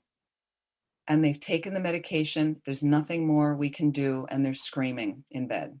I had that happen with an AIDS patient I was paired with in hospice work I was doing. One of the hardest things I did the first time, I managed to stay there with him, seated beside him, getting cues from him of him just nodding his head like this. It's all he could do while he was screaming in pain. It went on for 45 minutes. But everything changes. Fortunately, whether the meds, whatever happened, it shifted. He was starting to have a little release, and I was able to get him back into bed. And I just hung out there with him. I was clammy, I was sweaty, I was flushed. But once I did it one time, I'm much better able to be there now with somebody's pain and suffering. First time's always the hardest. I can just sit there. If he allows me, I could put my hand on his back and just let him know I'm here. And I was reminding him to breathe if it's possible. I said, let's just take a deep inhalation, which he would try to do. Deep exhalation. And then I would just do that myself. And I stopped saying anything and I was just breathing. And he started kind of mirroring my breathing, and the pain slowly settled down. Difficult. You try your best. Sometimes a sense of humor is helpful. Seriously, this same patient I was very close with, when he was better, I mean, before he was actively dying, but one day I came into the apartment and he had a terrible coughing jag, really bad. And he was in the bathroom and the door was ajar and he was over the sink coughing, and I had just entered and he knew I had come in, and but he couldn't speak, and the coughing was getting really bad, and then there was a break in the coughing. And then I was able to say, Rick, are you okay? Can I do anything? Are you okay? And there was a pause, and all of a sudden he stuck his head out of the bathroom and he said, no, I have AIDS.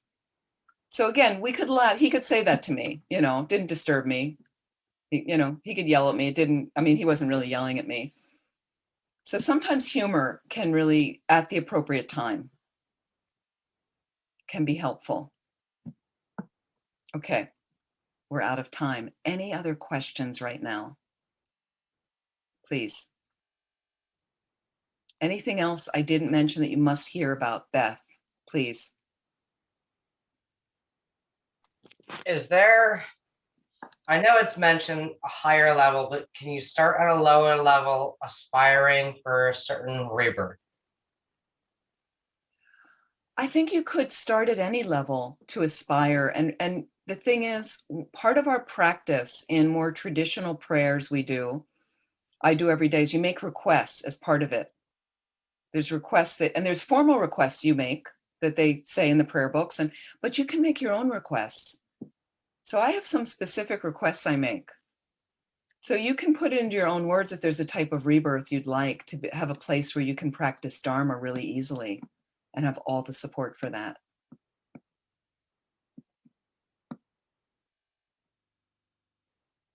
Barbara. The book that you referenced, The Five Wishes, where is that available? It's all over the internet. But Okay. this one is Hospice of Palm Beach County. Let me look for a website. I have a phone number here. Oh no, sorry. Here's a website, agingwithdignity.org. Agingwithdignity.org is one place you can find it. I have a phone number for them as well if you'd like. But these are available through many different, and I know they're on the internet. You just froze, Barbara. Oh, there, you're back. Okay. So there, yeah. So you can find that, agingwithdignity.org.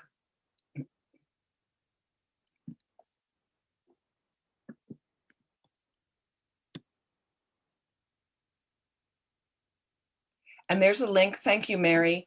For Lama Zopa Rinpoche's book, Mary put a link. Thank you so much.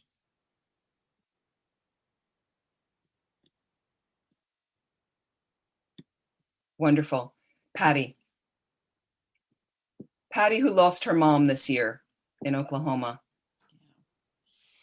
Once again, thank you. This is just a real quick question about the dissolution process again. The third, okay, there's the mirage, then smoke, and then the sparks. And in some, in this book, I think she says something about the sparks are kind of within the smoke, but then other references are just the sparks. Does that really matter? I don't have the sparks within smoke. I have like a, if you have a bonfire and you put a blanket quickly over it and the sparks go up in the sky, like fireflies, I just have that without smoke necessarily. So again, there's slight variations on things, but I think if you mainly just get that visualization of the spark-like sky, that can be helpful. Okay. So let's close there. I hope this has been helpful for you to give you the traditional approach and then ways to help as caregivers and for your own death, how best to prepare. I'd like to dedicate any merit to we all having good deaths and also for the great flourishing of our centers, especially Tupten Norbaling, Guyi Samaja Center that's represented here, and for the long lives of our precious teachers like Lama Zopa Rinpoche, Geshe Sherab, Gendan, like that, His Holiness the Dalai Lama. And for all those that have COVID now on the planet, may they be healed instantly, and all other illnesses, body and mind. May those who have recently died in the last 49 days, especially Irani, my dear friend Naresh in India, may they immediately take a precious human rebirth to get enlightened to benefit all. And for all of our sisters and brothers in India and Nepal and countries where COVID is escalating, may the pandemic be brought under control immediately, and may all those cases be brought down, and for all the conflicted areas in the world as well to be peaceful soon. So I'd like to read Master Shantideva's prayer. I forgot to, let's see if I can share my screen and find this prayer quickly. Beautiful dedication prayer from Master Shantideva. Let's see, I think I have it here.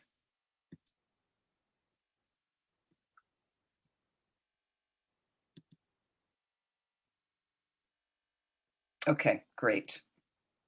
I'm going to share my screen.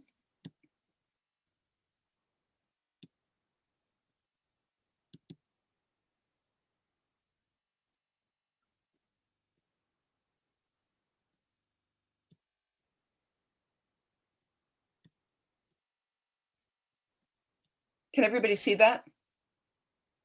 Okay, great.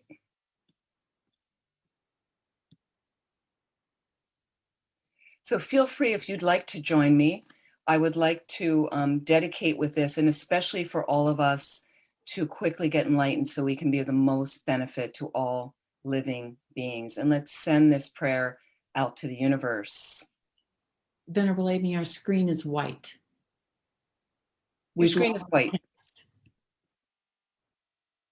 Everybody's screen is white? Yeah, it was on there a moment ago and now it's white. It was there and then now it's gone. Okay, let me just reduce it if I can.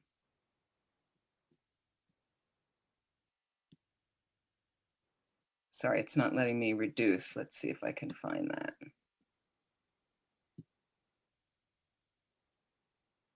Let's see if this will work.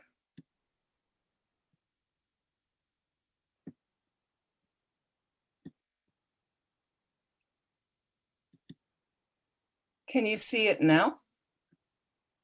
No. Okay, does anyone else have the prayer that they can share?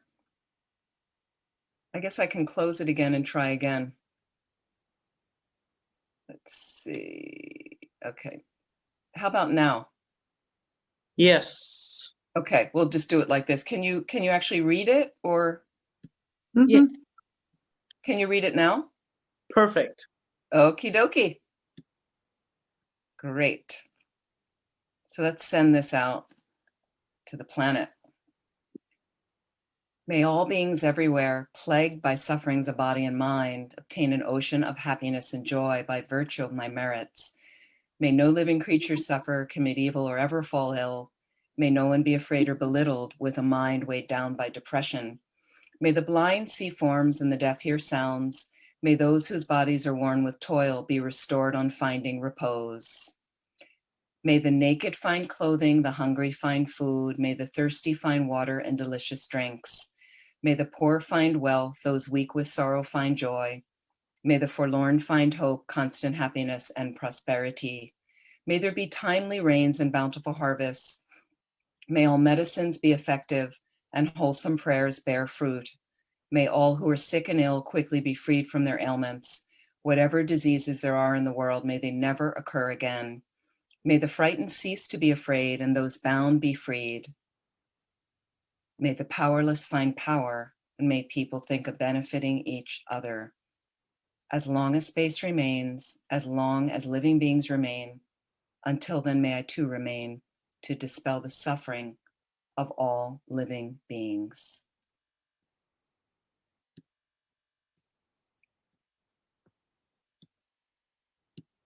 I'd like to thank Thupten Norberling, Heather, Venerable Dundrup, everyone who's made this possible. Thank you so much. Thank you all of you for joining. I hope it's been helpful for you. I look forward to seeing you again. And if you'd like more information of what I am teaching, you can check here. And that's my website there in the chat. And thank you so much. Venerable, the center can offer a Thanksgiving mandala if you would like. That's okay. I think we're out of time. So thank you so much, Venerable Dundrup. That's very kind. I accept that, and but that's fine. Thank you so much. And thank you for the kata, and I really appreciate. And thank you, Heather, for listing, anyway, for helping with any donations and things. It's really helpful. Thank you so much. And please be well, okay?